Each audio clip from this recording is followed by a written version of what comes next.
بسم الله الرحمن الرحيم. وعد الله الذين آمنوا منكم وعملوا الصالحات ليستخلفنهم في الأرض كما استخلف الذين من قبلهم وليمكنن لهم دينهم الذي ارتضى لهم وليبدلنهم من بعد خوفهم أمنا يعبدونني لا يشركون بي شيئا ومن كفر بعد ذلك فأولئك هم الفاسقون. وأقيموا الصلاة وآتوا الزكاة وأطيعوا الرسول لعلكم ترحمون.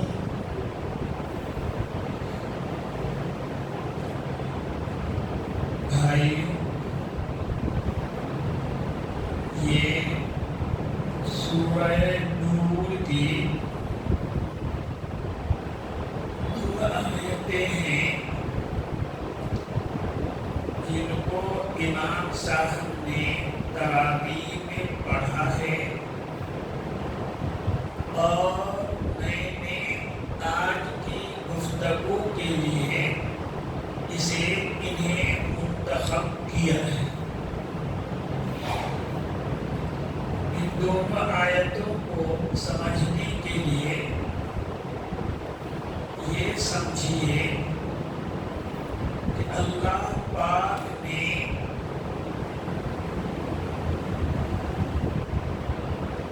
مومنین کے لیے بلکہ کامل مومنین کے لیے جن کا ایمان بھی مکمل ہے اور سر سے لے کر پیر تک جو عمل وہ کرتے ہیں وہ سب صالح ہیں، تو مومن بھی ہیں اور صالح بھی ہیں۔ مراد ہے صحابہ۔ اللہ پاک نے پہلی آیت میں کامل مومنین کے لیے، کامل مسلمانوں کے لیے بہت تاکید کے ساتھ قسم کھا کر کے 3 وعدہ کیا ہے، 3 گارنٹی لی ہے اپنے ذمے۔ آپ اس کو سمجھیے۔ اس آیت کے 2 آیت پہلے ایک آیت مَن یُطِعِ اللَّهَ وَرَسُولَهُ وَيَخْشَ اللَّهَ وَيَتَّقْهِ فَأُولَئِكَ هُمُ الْفَائِزُونَ۔ اس میں اس چھوٹی سی آیت میں 4 باتیں ہیں۔ پہلی بات یہ ہے کہ جو اللہ کی اطاعت کرے، ایک۔ دوسری بات یہ ہے کہ جو اللہ کے رسول کی اطاعت کرے، کہیں ہوئی 2۔ اور تیسری بات ہے وَيَخْشَ اللَّهَ، کہ اپنی ماضی جو زمانہ گزر گیا، اپنی گزری ہوئی زندگی کا، اپنی گزری ہوئی زندگی کا جائزہ لیں، پرکھیں، جانچیں، نظر ڈالیں۔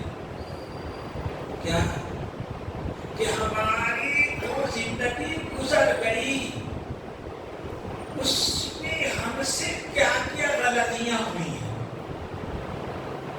ہیں، اپنی ان غلطیوں کو سدھاریں۔ وَيَخْشَ اللَّهَ، اپنی گزری ہوئی زندگی پہ نظر ڈالیں، غور کریں، اور اس کی جو کوتاہیاں ہوئی ہیں، غلطیاں ہوئی ہیں، ان کوتاہیوں کو، ان غلطیوں کو دہرانے سے بچے، دوبارہ کرنے سے بچے۔ وَيَتَّقِهِ، اور آنے والی زندگی میں، آنے والی زندگی میں اللہ پاک نے جو کچھ کہہ دیا ہے وہ سب کرے، جن جن چیزوں سے منع کر دیا ان سے رکے، اچار کا اللہ کی اطاعت کرے، ایک اللہ کے رسول کی اطاعت کرے، دو اور اپنی گزشتہ زندگی کو کھنگالے، جائزہ لے، اس کی جہاں غلطیاں ہوئی ہیں اسے سدھارے، اور آنے والی زندگی کے بارے میں ٹھان لے کہ میں اللہ کے کسی حکم کو نہیں توڑوں گا۔ قرآن کہتا ہے غلامی کا حول فائز، یہ لوگ کامیاب ہے، یہی لوگ کامیاب ہیں۔ یہ آیت جب نازل ہوئی تو منافقین نے کہا کہ یہ مسلمان 13 سال حضور کے نبی نبوت کے اظہار کے بعد 13 سال رہے مکہ میں، وہاں پریشان رہے، ہر طرح کے دکھوں میں، مصیبتوں میں گھرے رہے۔ اس کے بعد جب مدینہ میں آئے تو یہاں بھی ان کو چین نہیں ملا۔ قریش خود ان پہ بار بار حملہ کرتے ہیں، عرب کے جتنے قبیلے ہیں یہود ان کو بھڑکاتے ہیں اور بھڑکا کر کے ان کو مسلمانوں پہ چڑھائی کرا دیتے ہیں۔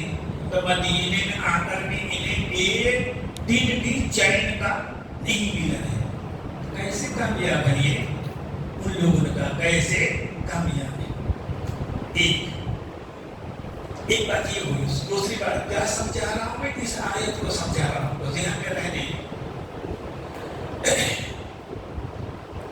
ایک صحابی سچے پکے مسلمان نے بھی نبی اکرم صلی اللہ علیہ وسلم سے پوچھا کہ اللہ کے رسول، ہم لوگوں کی زندگی میں کوئی ایسا زمانہ اور دن بھی آئے گا جب ان ساری لڑائی بھڑائیوں سے ہم کو فرصت مل جائے اور امن چین سکون کے ساتھ کیا ہے رہیں؟ تو اللہ نے رسول نے فرمایا یقیناً آئے گا اور جلد آئے گا، یقیناً آئے گا اور جلد آئے گا۔ دو باتیں ہوئی، تیسری بات سنو۔ تیسری بات ہے حاتم طائی کا سب لوگ جانتے ہیں نا، طائی ان کے قبیلے کا نام تھا طی، اسی کی نسبت سے اسے قاڑی کہا جاتا ہے۔ حضور صلی اللہ علیہ وسلم جب اس دنیا میں تشریف لائے ہیں تو اس کا بھی انتقال ہو چکا تھا حاتم کا، لیکن اس کا بیٹا عدی ابن حاتم یہ اس کے قبیلے کا سردار تھا، قبیلے طے کا سردار تھا۔ قبیلے طے کا پیشہ دھندا قافلوں کو لوٹنا، یہی ان کا دھندا تھا۔ اس راستے سے جو بھی قافلہ گزرتا، تجارتی قافلہ، وہ پہاڑوں میں گھات لگائے رہتے اور وہ لوٹ لیتے، یہی ان کا دھندا تھا، یہی ان کا معاش تھا۔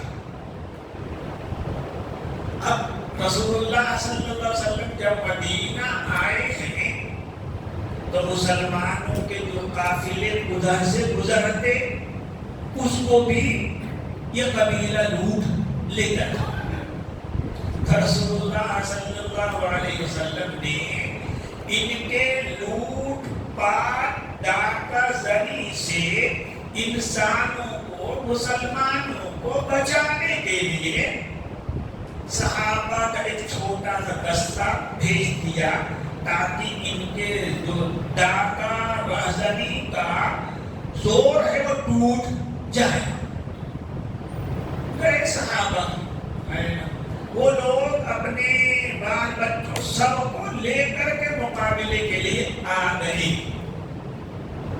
مقابلہ ہوا. پورا قبیلہ جو بڑا شیر بنتا تھا وہ بہادر بنتا تھا ڈاکو تھا وہ قصبہ ہوا شکست کھائے اور پھر بھاگ کر پہاڑوں میں چھپ گئے چلے گئے. لیکن جو بیوی بچوں کو لے کر آئے تو ان کا کیا کرے وہ بھاگ نہیں پائے. ان کو قید کر کے مسلمان مدینے میں لے آئے. اس میں حاتم کی بیٹی اور عدی کی بہن بھی شامل تھی جن کو لے آیا گیا کہ ایک دن اس قبیلے کے لوگ اپنے بیوی بچوں کو عورتوں کو چھوڑانے کے لیے آئیں گے تو ان سے توبہ کرایا جائے کہ ڈاکہ زنی بند کرو یہ سب بند کرو دھندا. یہ لایا گیا تھا. تو یہ عدی جو قبیلے کے سردار تھے وہ مدینہ میں آنے لائق دیا ان کے قبیلے کے قیدیوں کو بچوں کے تاکہ وہ آئیں اور صلح کی بات کریں چین کی بات کریں سب کو چین سے رکھنے دیں یہ ڈاکہ زنی وغیرہ بند کریں. لیکن وہ یہاں آنے کے بجائے وہ چلے گئے ہرقل کے پاس روم تاکہ انہاں سے فوج لا کر کے مدینے میں حملہ کر کے اور اپنے قیدیوں کو چھوڑا لے جائیں. وہاں گئے یہاں گئے کئی کے پاس بادشاہوں کے پاس گئے لیکن کسی نے بھی مسلمانوں کے خلاف ان کا ساتھ دینے کے لیے حامی نہیں بھری. کیا کرتے بہن قید ہے دوسری عورتیں قید ہیں کیا کریں کوئی ساتھ دینے کے لیے تیار نہیں ہے. تو بیچارے تھک ہار کر جھک مار کر کے تنہا آئے مدینے میں. جب مدینے میں آئے ہیں تو مدینے کے گلیوں میں شور مچ گیا عدی آ گیا عدی آ گیا عدی آ گیا. قبیلے بنو طے کا سردار آ گئے. یہ آئے ہیں نبی اکرم صلی اللہ علیہ وسلم کے پاس مسجد نبوی کو خود بیان کرتے آئے رسول اللہ صلی اللہ علیہ وسلم نے کوئی ڈانٹ نہیں کوئی پھٹکار نہیں بڑے پیار کے ساتھ بڑے عزت کے ساتھ ان کو بٹھایا. بڑے پیار بڑی عزت کے ساتھ. ہمارے نبی صلی اللہ علیہ وسلم کا اخلاق واللہ ایسا ہی تھا بڑے پیار کے ساتھ بٹھایا. حدیث کرتے کہ میرے دل میں آیا کہ محمد بھی مدینے کے سردار ہیں اور میں بھی اپنے قبیلے کا کیا ہوں سردار ہوں. یہ ایک سردار دوسرے سردار کی عزت کرتا ہی ہے اس لیے میری کیا کر رہے عزت کر رہے ہیں. پھر حضور بالکل لے کر کے اپنے گھر چلے مدینہ سے. مسجد نبوی سے لے کر کہاں چلے گھر چلے. پھر عدی کہتی ہے کہ راستے میں جو بھی چھوٹا بڑا بچہ بڑا آ جاتا حضور صلی اللہ علیہ وسلم سب سے پہلے اس کو سلام کرتے ہیں. اس کے سلام کرنے کے پہلے حضور سلام کرتے ہیں. تو میرے دل میں آ گیا یہ کیسا سردار ہے خود ہی بڑھ کر کے سب کو کیا کر رہا ہے سلام کر رہا ہے سلامی ڈال رہا ہے. اور یہاں تو میں اپنے قبیلے کا سردار ہوں ہر چھوٹا بڑا آ کر مجھ کو سلام کرتا ہے السلام علیکم. یہ کیسا سردار ہے. ان کو دل میں آ گیا سرداری کے علاوہ کوئی اور بات بھی ہے اس کے اندر. پہلے دل میں سرداری کے علاوہ کچھ اور بات بھی. یہ حاکم ہوتا بادشاہ ہوتا سردار ہوتا اس طرح سے کیسے ملتا. پھر پہلے حدیث میں تھوڑا سا آگے بڑھا ایک بوڑھی بیچاری عورت آئی اور انہوں نے کہا کہ اللہ کے رسول مجھے آپ سے تھوڑی سی بات کرنی ہے مجھے ضرورت ہے. تو حضور نے فرمایا کہو. تو حضور نے کہا کہ تنہائی میں بات کرنی الگ سے. حضور نے عدی کا ہاتھ چھوڑا اور اس عورت کے ساتھ بو دیے تنہا الگ ہو گئے. ہمیں کہتے ہیں کہیے اللہ وہ کہتے ہیں میں نے سوچا کہ یہ اگر بادشاہ ہوتا سردار ہوتا کہ اس عورت کے لیے ایک بادشاہ ہاتھ چھوڑ کر کے چلا جاتا. اسے کیسے ہو رہا ہے. ارے مجھ کو سمجھ میں آ رہا تھا نہیں یہ سردار نہیں ہے، بادشاہ نہیں ہے، کچھ اور بات ان کے اندر، کچھ اور کر پہنچے حضور صلی اللہ علیہ وسلم جس مسند پہ بیٹھتے تھے وہ مسند آپ نے علی کو پیش کر دیا کہ لیجیے آپ بیٹھیے. ایسا نہیں کہ گاؤں کبھی 10 لگے ہوئے تھے، حضور کے پاس وہی ایک تھا، چمڑے کا بنا وہی ایک تھا، اسی میں آپ بیٹھتے تھے، اسی میں آپ لیٹتے تھے. لیکن آپ نے خود بیٹھنے کے بجائے ان کے سامنے کہہ دیا لیجیے بیٹھیے. علی کہتے رہے نہیں آپ بیٹھیے، حضور کہتے ہیں آپ بیٹھیے، آپ مہمان ہیں، آپ مہمان ہیں. علی کہتے ہیں بہرحال میں بیٹھ گیا. حضور نے کہا میں بیٹھ گیا. اس کے بعد حضور نے فرمایا کہ علی مسلمان ہو جائیے، مسلمان ہو جائیے، سلامت رہیں گے. تو انہوں نے کہا کہ اللہ کے رسول آپ بھی ایک آسمانی دین کو ماننے والے ہیں، میں بھی ایک آسمانی دین کا ماننے والا ہوں. عیسائی تھے وہ ماننے والا، آپ اپنے دین پہ رہیے، میں اپنے دین پہ. حضور نے فرمایا کہ آپ مجھے معلوم ہے کہ آپ عیسائیوں کے فلاں پنتھ کے ہیں، فلاں فرقے کے ہیں، لیکن علی اس فرقے میں تو مربا حلال حرام ہے، لوٹے ہوئے مال میں سے سردار چوتھائی لے لیتے تھے علی. حضور نے فرمایا کہ اس فرقے میں تو مربا چوتھائی لینا حرام ہے، لیکن آپ تو لیتے ہیں. کیسے آپ مذہب کو ماننے والے ہیں؟ اس مذہب کے ماننے والے مسلموں کو آپ کو ماننا چاہیے. سمجھ میں آیا؟ یہ بات سمجھ میں آگے سمجھو. حضور نے فرمایا علی کہتے ہیں کہ میرے دل میں آیا کہ کیا ہے مدینے میں جتنے لوگ ہیں ان کے ماتحتی میں میرا بڑا قبیلہ ہے نا، تو میں ایک بڑے قبیلے کا سردار ہوں. یہ چھوٹے سے مسکین مجبور لوگوں کا ان کے ساتھ رہنا سہنا ہے. حضور نے فرمایا علی مسلمان ہو جائیے اور اللہ اس بات اس دین کو مکمل کر کے رہیں گے، دنیا کے سارے دینوں میں سے غالب کر کے رہیں گے. علی کہتے ہیں کہ میں نے کہا کہ اچھا تو وہ قبیلے طائف کے جو ڈاکو ہیں ان کا کیا ہوگا، ان پہ کیسے آپ قابو پائیں گے؟ تو نبی اکرم صلی اللہ علیہ وسلم نے فرمایا ابھی خدا کی قسم یہ دین غالب آتا رہے گا اور پوری دنیا میں جگمگاتا رہے گا، اور ایک دن ایسا آئے گا کہ صنعاء یمن سے جس کے اور مکہ کے درمیان 1000 میل ہے، فرمایا نہیں کہ ایک دن ایسا آئے گا کہ صنعاء یمن سے ایک اور تنہا چلے گی، آئے گی کعبہ میں حرم میں طواف کرے گی، امن چین کے ساتھ گھر واپس جائے گی، راستے اسے کوئی چھیڑنے والا نہیں ملے گا. ایک دن آ کے رہے گا، یعنی اسلام کی حکومت قائم ہو کر کے رہے گی. اس آیت میں یہی بیان کیا گیا وعد اللہ الذین آمنوا منکم، اللہ پاک نے تم میں سے جو لوگ بھی مومن ہیں اور اچھے کام کرنے والے ہیں، قرآن و سنت پہ عمل کرنے والے ہیں، کیا ہوگا؟ لَيَسْتَخْلِفَنَّهُمْ فِي الْأَرْضِ، اس پوری ہوئے زمین میں ان کو اپنا نائب بناؤں گا، اپنا خلیفہ بناؤں گا.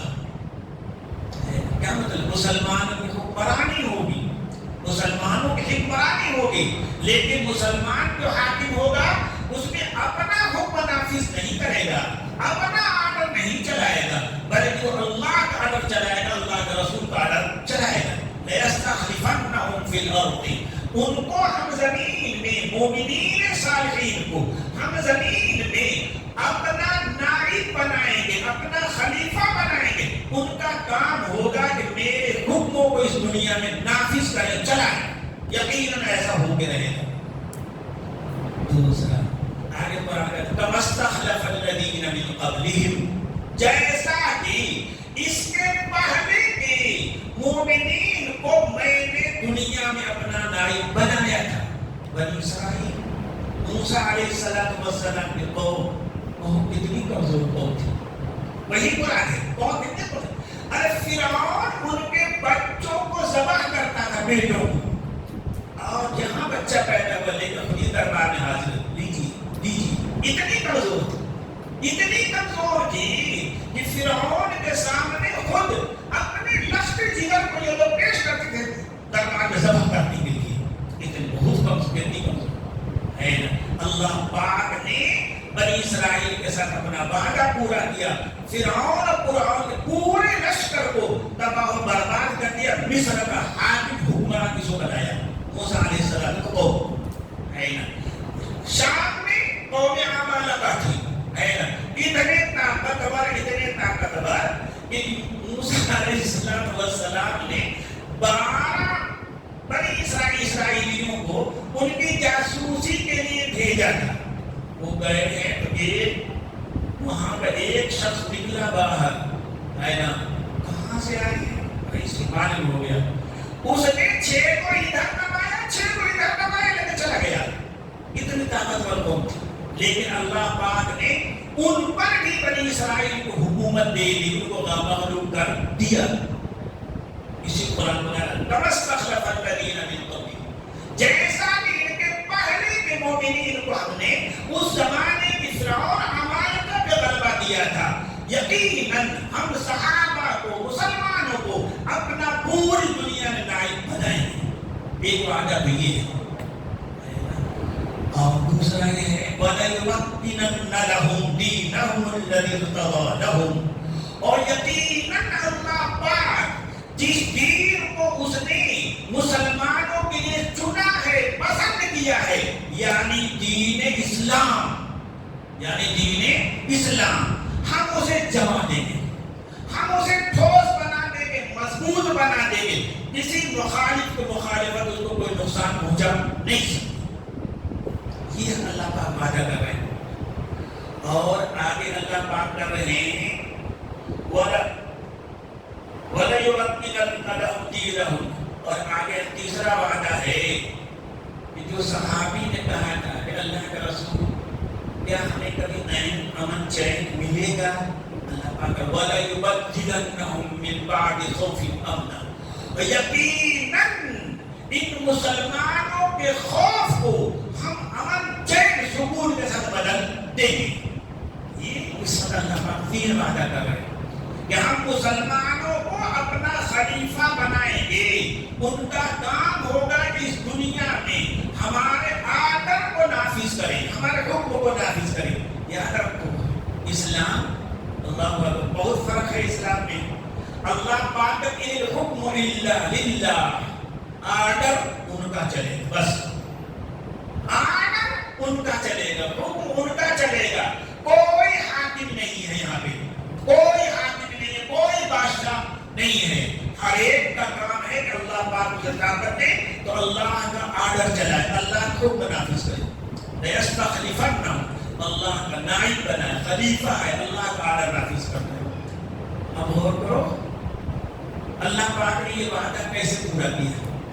خود رسول اللہ صلی اللہ علیہ وسلم کی زندگی میں پورے عرب کے اندر, کہاں پورے عرب کے اندر اسلام کی حکمرانی ہو گئی تھی. حضور کی زندگی میں بحرین حضور کی زندگی میں اسلامی حکومت میں آ چکا تھا. یمن پورا کا پورا ملک اسلامی حکومت میں آ چکا تھا. حضور کی زندگی ہے نا, اللہ نے مضبوط کیا, اپنا آرڈر نافذ کرایا رسول اللہ صلی اللہ علیہ وسلم کے ذریعے.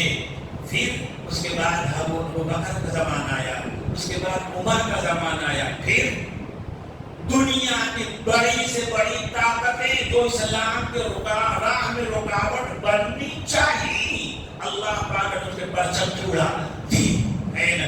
ایران ختم, روم ختم, جو بھی اسلام کے مقابلے میں آیا وہ سب تحس نحس ہو گیا. اسلام ہر حال میں زندہ رہا. اس کے بعد عثمان غنی رضی اللہ عنہ کا جب دور آیا, اور حضور کے زمانے کے 24 سال کے اندر اللہ 24 سال 25 سال کے اندر ہی اندر اس پوری دنیا کے 3 حصوں میں سے 2 حصوں پر مسلم حکمران تھے، مسلمان حکمران تھے۔ لیکن میں نے بتایا کسی کو اپنا آرڈر نافذ کرنے کا حق نہیں ہے، نہ آرڈر نافذ ہوگا اللہ کا، اللہ کے رسول صلی اللہ علیہ وسلم کا، بس ہے نا۔ کوئی کسی کا حاکم نہیں ہے، کوئی کسی کا محبوب نہیں ہے، کوئی کسی کا راجا نہیں ہے، کوئی کسی کا پرجا نہیں۔ 30 سال تک حضور نے فرمایا تھا کہ میرے بعد 30 سال تک اللہ کی خلافت رہے گی، اللہ کا حکم نافذ کریں گے۔ یہ 30 سال ابو بکر ہیں، عمر ہیں، عثمان غنی ہیں، علی کے مرتضیٰ ہیں، بس 30 سال۔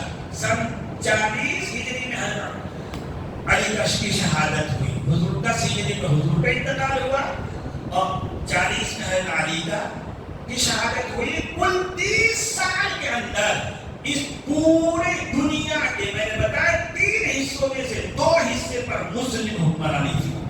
اللہ پاک نے دین کو غالب کیا، لیکن اس کے بعد خلافت ختم ہوئی، خلافت راشدہ ختم ہوئی، اللہ کی نیابت ختم ہوئی۔ اس کے بعد جو آیا اس نے سمجھا کہ میں حاکم ہوں، میرا آرڈر چلے گا، چلتا رہا۔ تو اپنا آرڈر چلے گا، جب فرعون کا نہیں چلا تو میرا کیوں چلے گا؟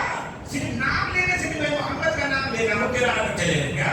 اس دنیا میں میرا آرڈر چلنا ہے۔ لیکن حکمرانی چلتی رہی، لیکن اللہ پاک کہتے ہیں وَمَن كَفَرَ بَعْدَ ذَلِكَ فَأُولَٰئِكَ هُمُ الْفَاسِقُونَ۔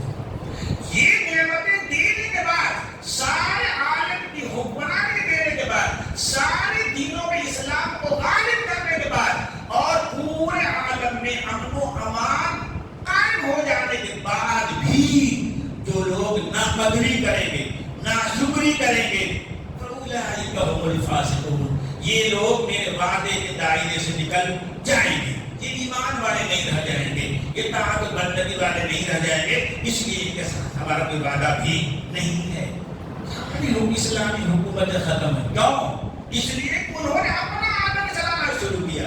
اللہ کا آرڈر چلانے کے بجائے انسان کو اپنا غلام بنانا چاہا، انسانوں کا راجا بننا چاہا، تو بابا نہ فرعون راجا رہ گیا، نہ حامان راجا رہ گیا، تو بس تیرا نام محمد ہی سے تو راجا رہے گا؟ نہیں بابا، حکم چلے گا کس کا؟ صرف اللہ ہے۔ حکومت ختم ہوئی ہے نا، اور اتنا دکھا جو رہ گئے ہیں بابا کے لوگ جوان کے لوگ ہے نا، اب بھی ان کے پاس دولت کم ہے، لیکن دولت کہاں لگ رہی ہوگی؟ دولت کہاں لگ رہی ہے ان کی؟ اسلام کے لیے لگ رہی ہے، اسلام کے نہیں۔ وہ تو بھی نہیں گے کہ میرے محل میں 700 گاڑیاں ہیں اور میرے محل کے بیت الخلا کے اندر بھی سونے کی ٹوٹی لگی ہوئی ہے۔ دیکھیے دولت کس کام کی ہے؟ کس کام کی ہے بتا؟ کس کام کی ہے نا؟ وہ دین کے لیے لگ رہی ہے، اسلام کے لیے لگ رہی ہے؟ نہیں بابا نہیں، تو عیاشی کر رہا، تو بھی دوسروں کی طرح ہے، بس اسلام سے تیرا کوئی تعلق نہیں ہے، ناتا نہیں ہے نا۔ لیکن آج بھی الحمدللہ اسلام کی حکومت نہیں رہ گئی، مٹے نامیوں کے نشان کیسے، لیکن اسلام اب بھی زندہ ہے، اسلام اب بھی زندہ ہے۔ خود عیسائی مشنریاں کہتی ہیں کہ اس دنیا میں سب سے زیادہ تیزی سے پھیلنے والا دھرم اور مذہب آج بھی اسلام ہے، آج بھی اسلام ہے۔ ابھی کچھ 1 سال پہلے ایک سروے آیا تھا کہ لندن میں جتنے بچے پیدا ہوئے کتنے مسلم ہیں، کتنے کا نام محمد ہے، تو 55% کا نام محمد تھا، 55% کا نام محمد تھا۔ اسلام آج بھی پھیلا، اسلام حکمرانوں کی حکومت کے باقی رہنے کے لیے محتاج ہے وہ اسلام کے، لیکن اسلام کسی کو حکومت کا محتاج نہیں ہے۔ کل بھی وہ سارے دین پر غالب تھا، آج بھی وہ سارے دینوں میں غالب ہے اور قیامت کا غالب رہے گا۔ وآخر دعوانا الحمدللہ رب العالمین۔ اللهم انت السلام ومنك السلام تبارك يا ذا الجلال والإكرام ربنا ظلمنا أنفسنا وإن لم تغفر لنا وترحمنا لنكونن من الخاسرين ربنا لا تزغ قلوبنا ربنا لا تزغ